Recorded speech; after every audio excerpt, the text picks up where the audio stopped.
All right, let's get into it. Today, we're setting up an intellectual cage match for the ages. You've got two heavyweights. In one corner, the ruthless strategist, who literally wrote the book on power. And in the other, the philosopher king, who tried to run an entire empire with, absolute integrity. This is Machiavelli versus Marcus Aurelius. And look, let's be real for a second. This isn't just some dusty, old philosophical debate. This is the stuff we all bump into, like, every single day. At work, with our friends, maybe even in our own families. How do you win, or heck, how do you even survive when it feels like everybody else is cheating? So let's get to the tail of the tape. First up, we've got Niccolò Machiavelli. He's our ultimate realist from Renaissance Florence. The guy who basically said that if you want to hold on to power, you got to be willing to get your hands dirty. And his opponent? Marcus Aurelius, the Roman emperor and Stoic philosopher, who would argue that the only victory that actually means anything is the victory over yourself. All right, ding ding. Let's get right into round one. How do these two guys actually see the world? What are the basic, fundamental rules of the game that we're all stuck playing? So, Machiavelli comes out swinging with a heavy dose of brutal realism. What he's saying is, look, if you're a one-trick pony, if you're always the good guy, always telling the truth, you're going to get eaten alive. The real winners, they're chameleons. They know exactly when to roar like a lion and scare people off, and when to be clever like a fox to outsmart everyone. For him, it's not about being good or bad. It's about being effective, period. But Aurelius comes back with this powerful counter. He's basically saying that trying to control other people and what they do is a total waste of time. Backstabbers, liars, enemies, they're always going to be there. The real fight is the one happening inside you. The only thing you truly actually own is your character. And if you trade that away for some quick temporary win, you've already lost the only war that actually matters. Okay, now this is where it gets really interesting. When these two big ideas collide, when the stakes get impossibly high. Let's move to round two, the unthinkable choice. This is basically the trolley problem, but like for kings and presidents. So put yourself in their shoes for a minute. You're in charge. Would you do something you know is wrong? I mean, betray an ally, maybe even sacrifice an innocent person, if you were totally convinced it would save thousands of lives. This is where these two thinkers really go head-to-head. For Machiavelli, this isn't even a real question. He would say your personal feelings about being a good person are completely irrelevant when lives are on the line. To him, worrying about keeping your own hands clean isn't noble. It's selfish. It's pure vanity. The real virtue is making sure your people are safe and your state is stable, no matter what it costs your own soul.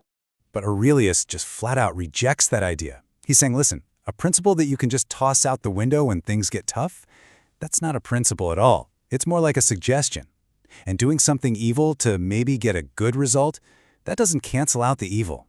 It just means you've added your own dirty deed to the world's already massive pile. And this just nails his core logic. You think your little act of injustice will save the day, but you can't see the future. You can't guarantee it's going to work. So what Machiavelli is asking him to do is commit a certain evil, an act he knows, for a fact, is wrong, all for the chance of an uncertain good. And for Aurelius, that is just a terrible, terrible bet to make. Okay, let's keep this going and see how it builds. Round three. How do these two different worldviews handle the people around them, especially when those people decide to turn on you? So let's just break this down. For Machiavelli, a friend isn't your buddy you grab a beer with. A friend is an asset, someone who proves their loyalty when you've hit rock bottom. Aurelius, though, he's looking for a workout partner for the soul. Someone who actually makes you a better person. And when betrayal happens, Machiavelli sees a chessboard and a problem to be solved. Aurelius sees a mirror and a pretty painful lesson about his own judgment. So, for Machiavelli, the crucial thing to get is that betrayal is never personal. It's just a threat to your power. Justice, revenge, that stuff doesn't matter. You just have to analyze the situation. If you're in a strong position, you crush them completely, so everyone gets the message. But if you're weak, hey, you might even forgive them while you're secretly making sure they can never, ever hurt you again. But Aurelius just flips this whole thing on its head. He'd say that if you get betrayed, the real pain isn't what they did to you. It's the wake-up call about your own bad judgment. Their mistake is on them. Your job is to learn from it, not to start building walls around your heart. I mean, living in that constant state of suspicion that Machiavelli recommends, well, that's its own kind of prison, isn't it? Okay, but talk is cheap, right? Nobody gets it perfect all the time. Let's go to round four and see what happened when these two brilliant minds took a big, fat L. So, after 14 years of loyal service to the Florentine Republic, Machiavelli's entire world got turned upside down. The powerful Medici family came back into power, and despite all his brilliant knowledge of politics and power games, he was immediately arrested, tortured, and then exiled. The bottom line is this: he wrote the freaking rule book on power, and then he got absolutely played by the very game he said he'd mastered. He completely forgot that loyalty is a currency that can become worthless overnight. He thought all his years of good work would protect him, and he was just dead wrong. And Aurelius? His biggest failure was deeply, deeply personal. For decades, Rome had this amazing system where emperors would adopt the most qualified guy to be the next emperor. Aurelius broke that tradition. He chose his own son Commodus to succeed him, and Commodus turned out to be a complete and utter disaster. A cruel, narcissistic tyrant who threw the whole empire into chaos. But here's the thing. In true Aurelius style, he owned it, 100%, no excuses. He basically said, "My love for my son blinded me. I saw what I hoped for, not what was really there. I can't control what he did, but I have to own the fact that I was the one who handed him the keys to the kingdom." Just a catastrophic failure, born from the most human emotion there is.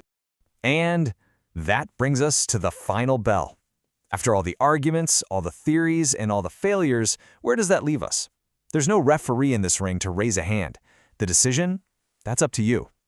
It really does all boil down to this one central conflict. Is the main goal to win? To just adapt to the messy world we live in and get what you want, even if you have to compromise your morals? Or is the goal to be good? To master your own character and stick to your principles, even if it means you fail in the eyes of the world?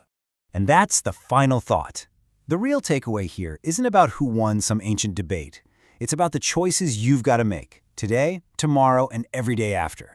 In your job, in your life, when the pressure's on, when is it time to be the clever fox, and when is it time to be the unmovable rock?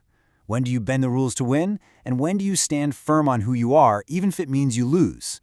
That's the question they leave us with.